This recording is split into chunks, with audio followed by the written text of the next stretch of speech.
One of the most famous claims of Jewish messianic fame was a person born and raised and died in Muslim lands, spoke Arabic fluently.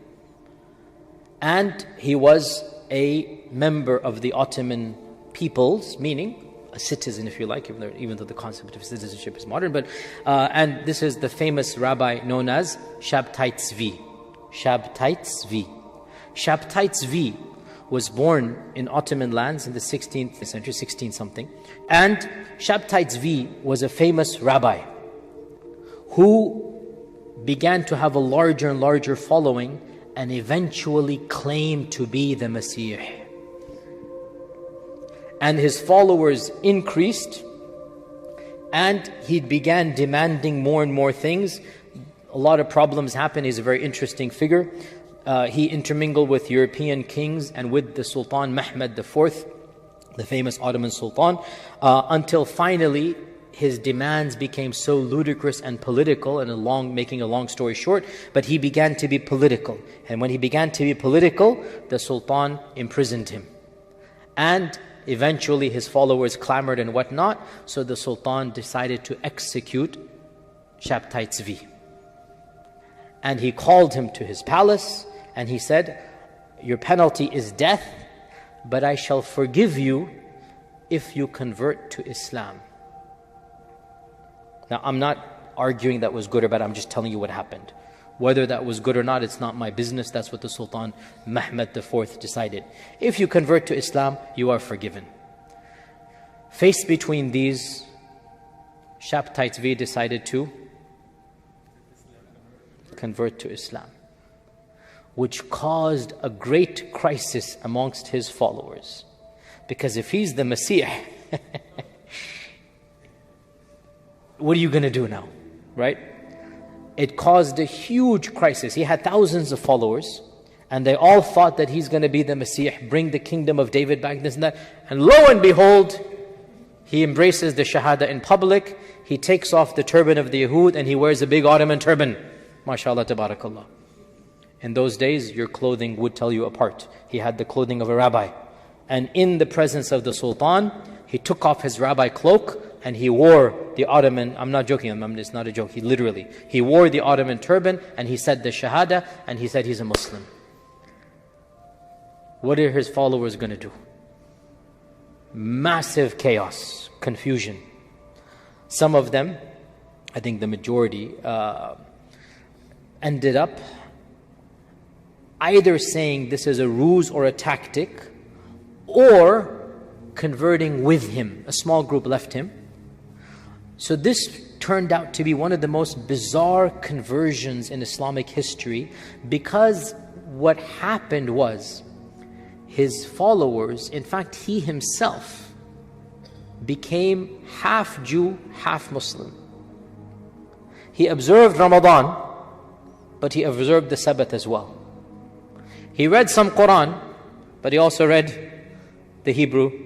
So he had this new thing that came about, and his followers were called Donme, which was a derogatory term by the Ottomans, by the Muslims of the time. Donme, there is no English equivalent. There's no English equivalent. It means convert, but not with a positive connotation, like a traitor convert. Like there is no English word. A convert, but not like a positive convert. You've turned your back and left, and you've come, but yeah, we're not, like a big question mark, that type. This is the term that who gave them? The Muslims of the time. They weren't happy with this guy and his followers. Too weird. Eventually, the Sultan, of course, and by the way, initially was very happy, gave him a massive check here, massive money, you became a Muslim, good.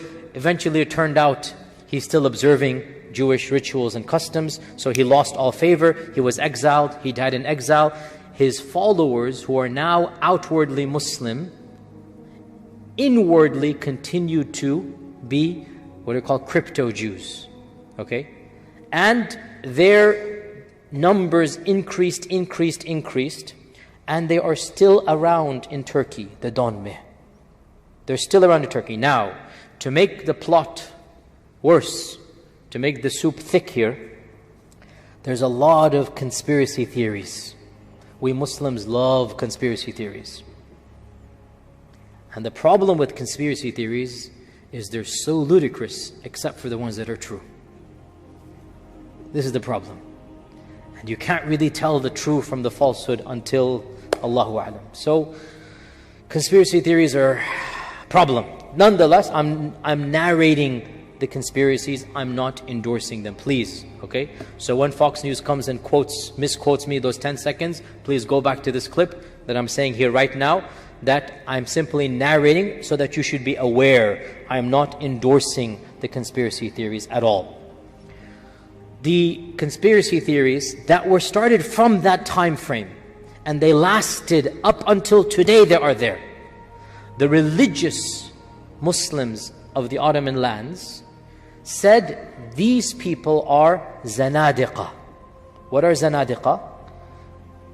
Crypto-Muslims who want to destroy Islam. They're not real, they want to harm Islam. And they hate Islam, but they pretend to be Muslim.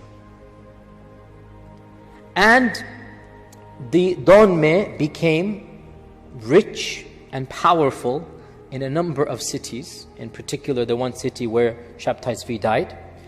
And at the turn of the century, 100 years ago, and inshallah, in this year, I hope to give you a very academic lecture about the history of 1919, because that is one of the main turning points of our history. Around this time, 1919, around this time, a little bit before and after, but around this time, a group called the Young Turks were formed. And the Young Turks were a very, very secular, anti-religious groups of Turks who were keen on abolishing the Khilafah and bringing about a Turkey that was secular in nature. Now, what I'm about to tell you is true. Many of the leaders of this movement were from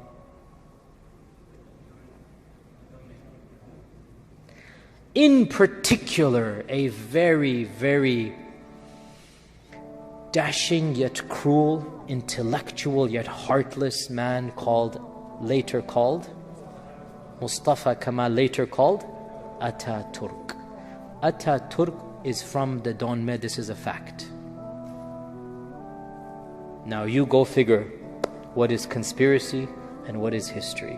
You go figure what is true and what is false. I'm simply telling you the perception about the motives of the Donme.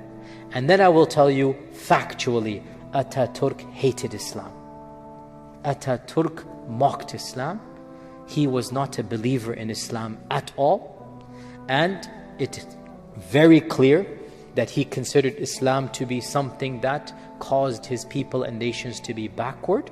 And if he wanted to, if he was able to, he would ban the religion. He did enough damage to the religion as it is. As you know, he shut down the madrasas, he abolished the khilafah, he abolished the Grand Mufti, role of the Grand Mufti, he made the court system secular, got rid of all of the sharia, he made the Quran to be recited in Turkish during the salah. The adhan was recited in Turkish, not in Arabic anymore. Instead of Allahu Akbar, they said something in Turkish. That was his whole point, to make everything Turk. So, Ataturk is from the Donme. You understand where conspiracy theories come from. And not just him, but many of those who followed him. Do you understand how this is relevant to Dajjal? It's not coming out of there. Shabtai Tzvi claimed to be Messiah. And all of this and then these things.